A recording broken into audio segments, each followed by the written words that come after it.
essa é a identificação de principais gêneros. Não tem interesse em espécie ainda não. A gente vai ter uma aula que vai ser especificamente para a identificação de espécies. Então, a descrição que vocês vão fazer é a descrição que vocês vão observar aqui no campo. E uma vez a descrição do campo, eu posso fazer alguns acréscimos em relação ao gênero. Você pode encontrar outras estruturas de caule, outras estruturas de lâmina foliar, tá bem? Então, do que a gente falou da aula passada, o que vocês acham que seria pânico aqui nessa área de pasto? Qual seria a estrutura do gênero pânico? Não? Por isso que essa aula prática, porque as pessoas esquecem. Aqui, pânico. Lembra quando eu falei da inflorescência de panícula? Observem essa inflorescência de panícula. É um indicativo do gênero pânico. Pode ser outro gênero? Pode, mas a gente vai focar especificamente nessa aula para gênero. Observou essa panícula? Existe uma grande possibilidade de ser do gênero pânico. Então eu tenho uma estrutura, que é uma estrutura. Aí eu quero que vocês observem. Os hábitos de crescimento, eu peço isso no relatório. Qual que é o hábito de crescimento da espécie forrageira? Eu tenho um hábito de crescimento ereto, que é crescendo, né, bem perpendicular ao solo. Esse é um crescimento ereto. Eu tenho um crescimento decumbente, que ele vem inicialmente estolonífero e depois ele cresce ereto. Lembra quando eu falei do nó geniculado, questão de competição de luz? Aí eu tenho esse decumbente, eu tenho um rasteiro que ele vem totalmente horizontal, acompanhando sem emissão de raízes nos nós, acompanhando no solo. Eu tenho os estolões, que aí vem os estolões, aí tem a fixação de raiz, e tem o rizomatoso, que é por baixo do solo. Esses são os hábitos de crescimento do meu caule. Então, primeiro, o hábito de crescimento do pânico é primordialmente o crescimento ereto. Tá? Então, quando fizerem a identificação do gênero, observe que é um gênero com crescimento ereto. Lâmina foliar. Lâmina foliar, aí eu peço que vocês prestem atenção nas lâminas foliares. Eu tenho a bainha, voltando a lígula, e a lâmina foliar. Minhas folhas, né? Quer dizer, minha folha aqui são 3 estruturas: bainha, lígula e lâmina foliar. A maioria das bainhas são abertas. Eu posso arrancar, tem bainhas que ficam muito difíceis de arrancar, a gente fala bainha fechada.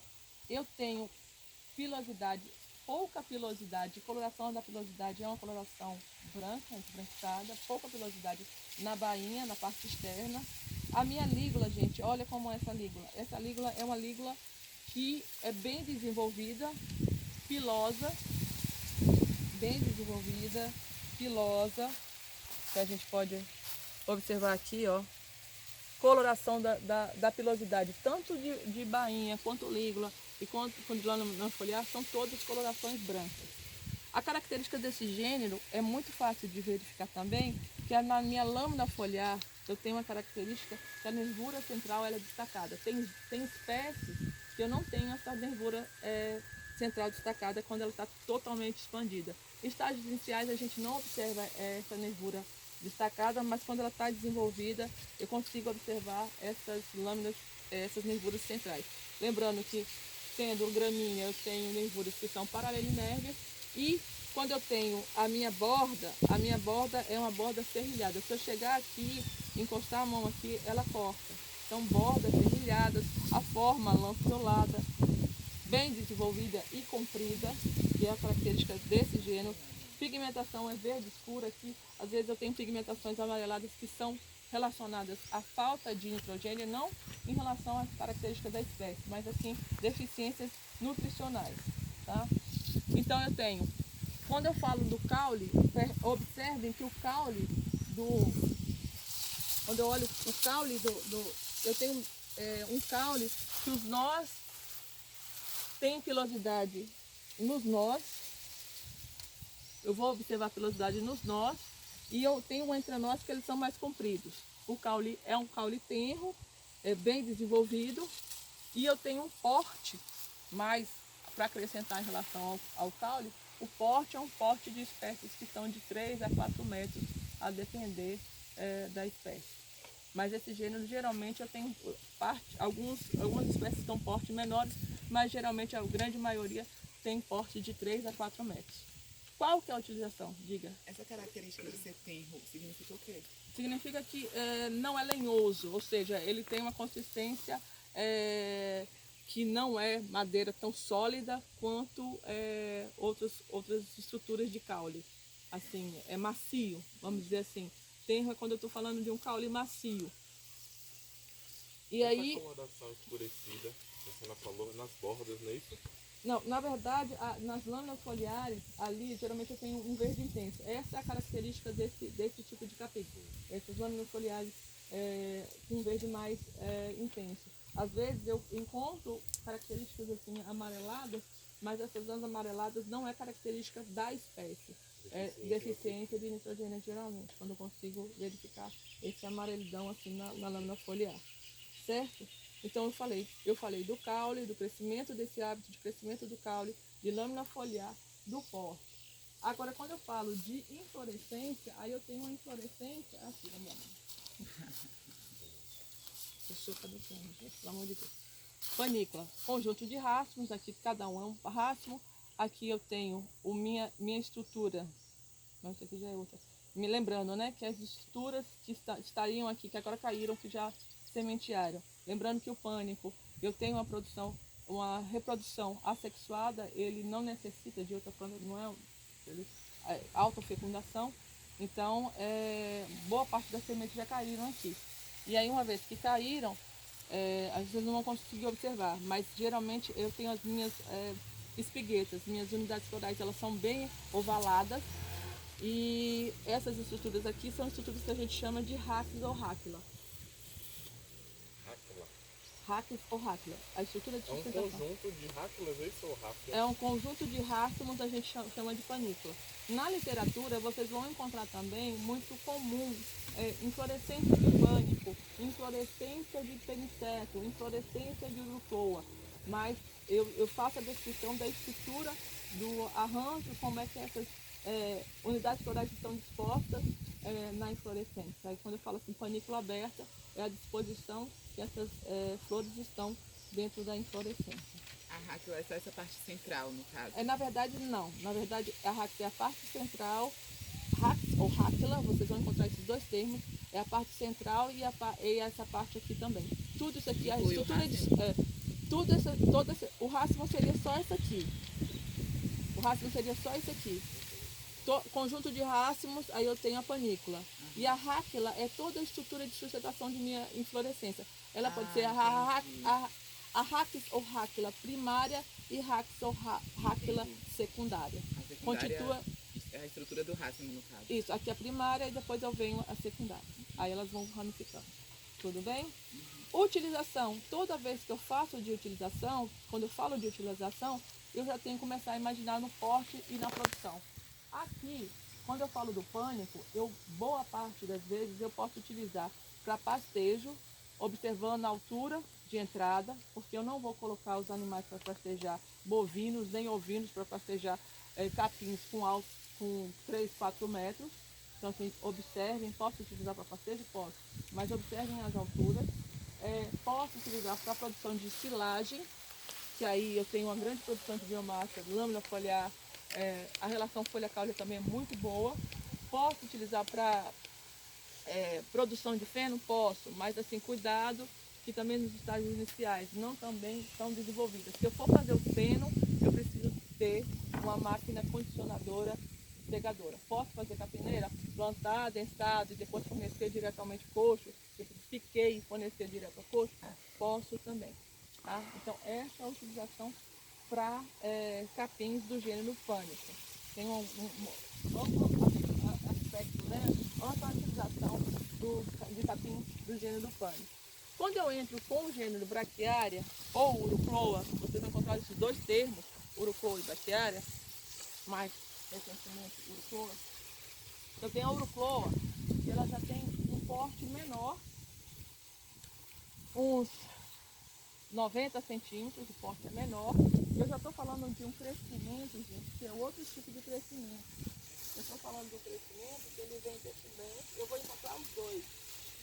Decumbente tem aquele lá que é o ranqueio que tá lá na porta. Ah, então, eu vou pegar os dois. Eu vou ter os dois crescimentos. Por quê? Eu tenho crescimento, eu tenho crescimento.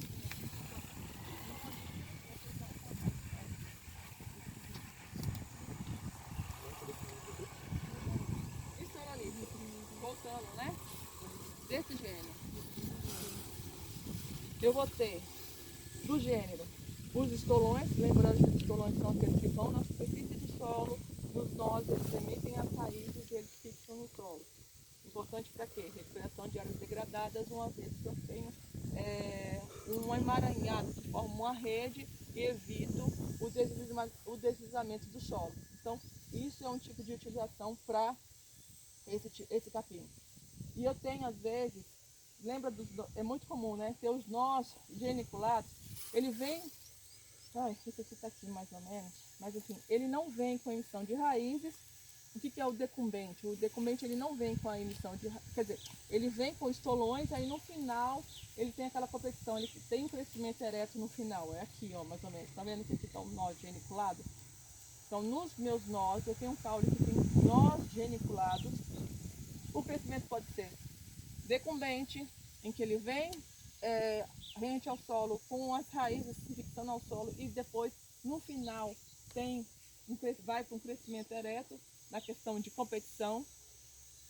E o caule é tenro, são caules assim bem finos.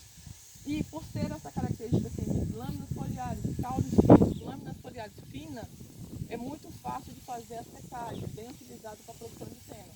Então eu posso fazer recuperação de áreas degradadas, eu posso fazer produção de feno. Eu não utilizo muito a espécie, você pode fazer para silagem? Pode. Mas assim, você utiliza só dentro do gênero naquelas que produzem mais biomassa.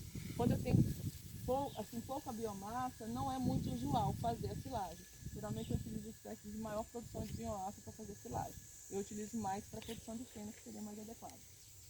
Aí eu tenho a minha inflorescência, a lâmina foliar, voltando. Observem que, olha a lâmina foliar comparativamente, né? Entre pânico para braquiária urucloa ou urucloa. A urucloa, ela tem mesma coisa melines, viu gente? Eu mostrei na aula passada o melines, mas é o mesmo tipo de lâmina foliar. Eu tenho a lâmina foliar com lígula reduzida, ela é extremamente pilosa, quer dizer, vamos lá, a minha folha, a lígula reduzida, eu tenho a lâmina foliar extremamente pilosa, tenho pilosidade na bainha, eu tenho assim, no exterior, na bainha, eu apresento a pilosidade e é uma lâmina foliar curta, lanceolada, borda serrilhada da mesma forma. Então, comparativamente, as lâminas foliares de pânico são bem mais desenvolvidas do que as lâminas foliares de urucloa. Dentro desse gênero, aí tem gêneros parecidos, e o melindre também vai ter a mesma estrutura de lâmina foliar, certo? Qual a diferença da cera da cunha? Seria justamente a gluma. Na inflorescência é uma coisa bem sutil. Seria Na parte da língua, das outras partes. Não, tudo igual. Tudo igual. A única diferença justamente na inflorescência, quando você vê as estruturas da inflorescência, a gluma superior ficar mais distante da gluma superior, ligeiramente. Então, assim, eu nem cobro muito a diferenciação entre reduzientes, porque é muito sutil. A questão lá da fotoutilização. Então, Que a gente teve problema. Aí eu queria saber identificar se poderia ter. é muito sutil, é mais difícil fazer a identificação. É muito sutil. Às vezes o pessoal usa o reduziente pensando que é decumbens e aí vai. É de decumbente para qual? Que é diferente? As decumbens e as reduzientes, elas são muito parecidas. Toda a estrutura, tudo é parecido. A única diferençazinha é a estrutura da inflorescência. Essa é a unidade floral que eu mostrei para vocês. Aqui. A única diferençazinha é justamente essa estruturinha aqui. Quando eu pego aqui, aí eu tenho que pegar uma lupa e mostrar para vocês. É justamente aqui na palha. Aí eu vou dissecar isso aqui, tirar isso aqui e verificar a diferença entre uma e a outra, pegar outros modelos. assim, eu nem cobro essa diferença de rudimento para decumbis, porque elas são muito parecidas. Então, pronto. Qual é a estrutura que é mais desenvolvida Mas do pânico pro braquiário? a estrutura de lâmina, o porte e a lâmina foliar. A estrutura, a lâmina foliar, ela é bem desenvolvida, você verifica que são lâminas foliares bem compridas. Agora, posso utilizar também para pastejo, recuperação de áreas degradadas, posso utilizar para produção de feno, o que mais? Eu acho que basicamente são essas as utilizações. Silagem, mas desde que eu pegue os gêneros não é tão usual, mas assim, eu posso fazer também dos gêneros com maior produção de biomassa. E E melhor fazer isso capim de corte. pode. O ideal é que seja, quando você faz capim de corte, a capineira que tem o capim de corte, quando você faz, você pega mais produções maiores, tipo pânico. Aqui você usa para capim de corte, basicamente não é uma